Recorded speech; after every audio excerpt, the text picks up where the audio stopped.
Where will you work? Are you deformed or crippled? Who was the first president of America? Here is a little bit of a civics test to make sure that people are serious about entering. So I can imagine there's lots of immigrants who are working on these questions as they're going overseas. Other questions include, what is the Constitution? Which president freed the slaves? Can you name the original 13 colonies? And who is the current president of the United States? If you pass, then you are mostly free to go at that point. If you were detained, that means that you could be held overnight and you'd sleep in a dormitory room and you'd be fed 3 meals a day in the immigrants' dining room. You had to stay at Ellis Island until something was resolved. If you failed your medical test or the questionnaire, and being resolved meant typically that you were wired money or were able to provide an address to stay. In serious cases of detention, which could be issues of morality, for example, if a woman was pregnant and unmarried, or criminal accusations, or considered a suspected anarchist, then detention could take much longer, or eventually you could be deported. If officials at Ellis Island rejected your case, you could appeal all the way to Washington, D.C., but that would take a very long time. It could cost legal expenses, so it was rare that that kind of appeal was made. I'd like to just mention a little bit about the types of people who were immigrant inspectors and focus on one person. That's Harvey Snyder. He was born in Ohio in 1870, and he came to New York in 1894 in search of work. With him were his wife Emma Jane and their small children. He was hired as a gatekeeper at Ellis Island. For the next several years, he worked as a watchman and guard and helped out in other ways, including occasionally carrying immigrants' bags. He got a job as a desk clerk in 1902 for a salary of $1,000 a year. Clerks did an enormous amount of paperwork. They made notations on and filed passenger manifests. They kept up-to-date immigrant files and dossiers. They maintained detention and deporting records. Snyder did this well, and he was promoted through the ranks. In 1907, he was promoted to U.S. Immigrant Inspector, and in 1910 became Chief Inspector of the Night Division.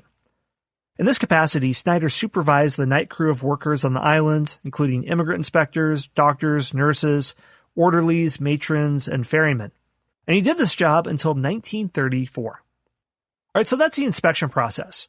Now, I'd like to mention here, I'd like to debunk an urban myth about the inspection process, and that is that immigrants had their names changed at the island. There's a bit of immigrant folklore that immigrants with ethnic-sounding names would pass by an inspector, and the inspector would say, "Your name is Juan? That sounds too foreign to me. We're going to call you Johnny Eagle or Johnny Red, White, and Blue and give you an all-American name. Yeehaw!" No, that's not how it worked. Names weren't anglicized or shortened during their passage through Ellis Island. Inspectors didn't really care, and you had so many people to process anyway that they're not going to spend that much time spending minutes trying to, change your nature or Americanize you. There's no evidence that a practice like that ever took place. This could have been a bit of family folklore that grew and kind of spun out of control, more likely. All the immigration officials would do is check the person's identity against the manifest of the ships that brought them to America. There was no policy advising them to forcibly alter their names. Maybe an inspector would make a comment here or there, and this turned into family legend that turned into the urban myth that it was an official policy. That's how I'm guessing something like this would have happened. And there's also the issue that immigrants voluntarily chose to change their names to help assimilate into American culture. But again, immigrants who come to the United States today do that. If they believe that their names just won't work in English, then that's how they'll do it. I've known many people from the Middle East named Mohammed who go by Mo. Or Abdul Rahman. I met a gentleman who was named that, and he went by Abe.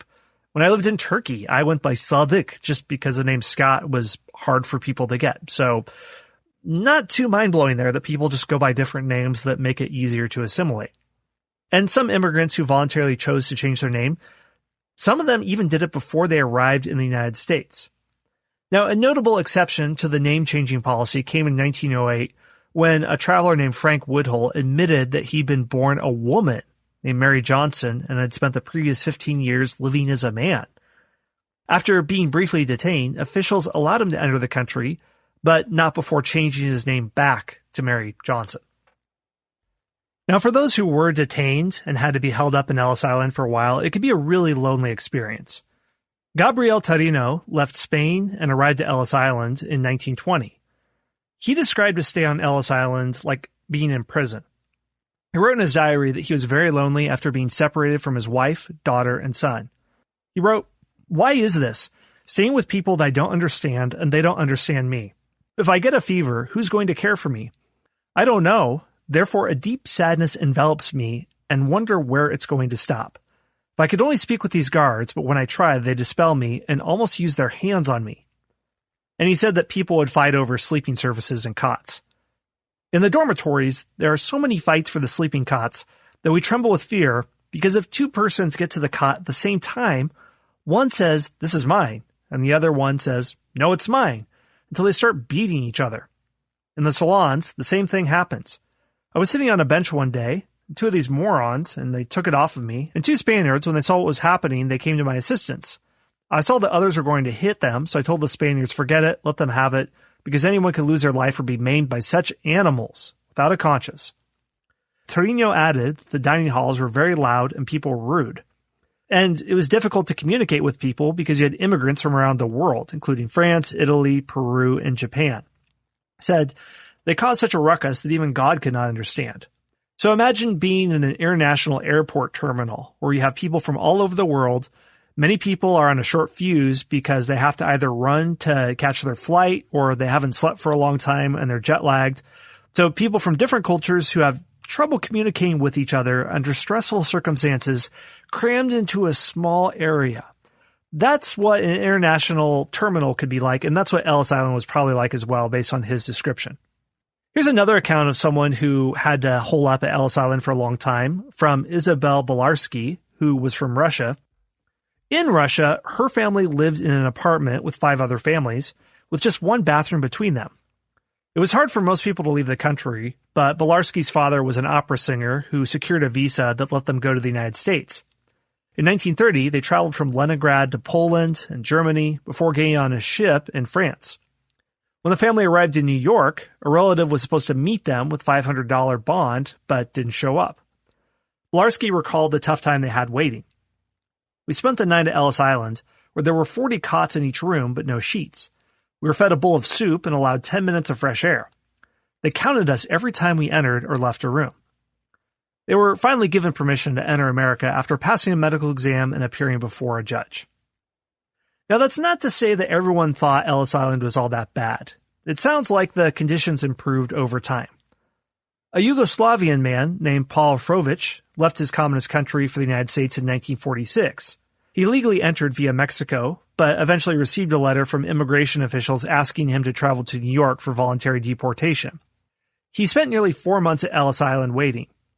After World War II, Ellis Island was mainly used for detention and deportation, not immigration. He said at this point that Ellis Island was pretty good. He had 3 meals a day, a clean bed, and a library full of books. He said, if former Yugoslavia was like Ellis Island, I think everyone would come to Ellis Island. Well, eventually he got his green card and became a naturalized citizen. Now, I mentioned these issues of people being delayed or even denied entry, but they were rare.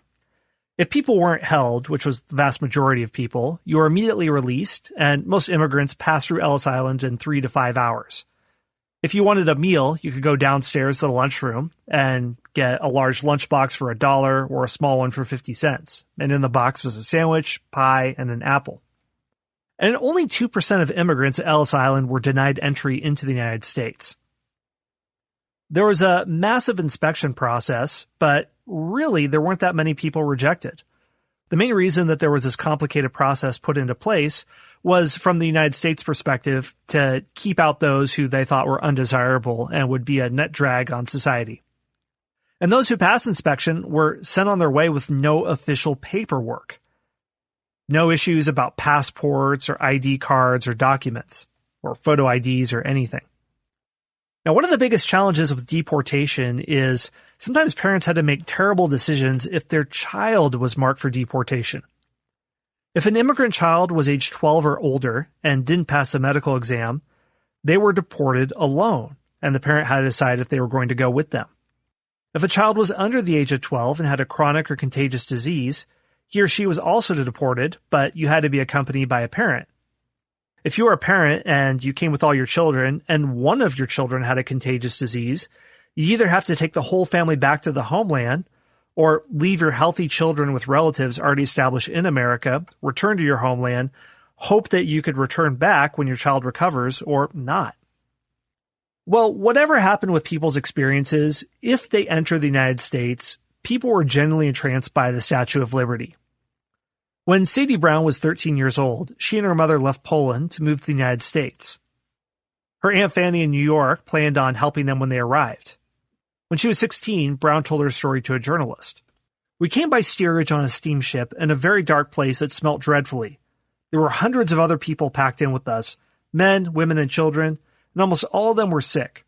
It took us 12 days across the sea, and we thought we should die, but at last the voyage was over, and we came up and saw the beautiful bay and the big woman with the spikes on her head and the lamp that is lit at night in her hand." In one first-hand account of arriving at Ellis Island, a 79-year-old German man said when he saw the Statue of Liberty, "I thought she was one of the 7 wonders of the world." A man from Poland said, "The bigness of Mrs. Liberty overcame us. No one spoke a word, for she was like a goddess, and we knew she represented the big, powerful country which was to be our future home." Well, once you disembarked off the ship, you could go really anywhere you wanted. Many people first went to ethnic neighborhoods populated by fellow countrymen if they didn't have any family waiting for them on the other side. They could speak their native language, practice their religion, engage in cultural celebrations, and typically you would find a job in the industry where many of your kin were also working, in coal mines or factories or working different skilled trades or on a farm. Many of these jobs were low wage, especially unskilled jobs. And urban housing was overcrowded and unsanitary. And they also had to perform a lot of hard work. There was one Italian saying that summed up some of the disillusionment that new immigrants could feel. "I came to America because I heard the streets were paved with gold. When I got here, I found out 3 things. First, the streets weren't paved with gold. Second, they weren't paved at all. Third, I was expected to pave them." In spite of all these difficulties, there were very few people that decided to return back to their native home. Well, things changed over time in the early 20th century with Ellis Island. There were new restrictions on immigration. Congress enacted legislation requiring immigrants over 16 to pass a literacy test in 1917, and in the early 20s, immigrant quotas were established. The Immigrant Act of 1924 created a quota system that restricted entry to 2% of the total number of people of each nationality in America as of the 1890 census. Basically, this system favored immigrants from Western Europe and prohibited immigrants from Asia. Really, up until World War II, one of the most cutting-edge fields of science was eugenics, that someone's genetic background could determine their qualities, and there were hopes that by limiting different groups of people that were seen as defective, you could increase the strength, the intelligence, the general genetic properties of humans. Well, eugenics reaches a horrifying end in World War II with Nazi eugenic experiments because they see Jews as being genetically defective and gypsies and other groups of people. And you can also imagine that there's a heavily racialized component to this, where those of Western European background, English background, will look upon different groups of people as being defective, whether they're from Africa, whether they're from Eastern Europe, from Asia, and other places.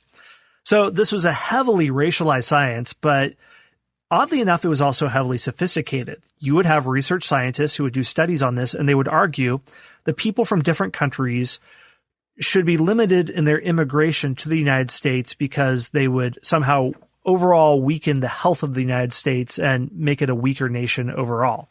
And these ideas find their way into legislation. And this is an example of it with immigration. Hey everyone, Scott here. One more brief word from our sponsors.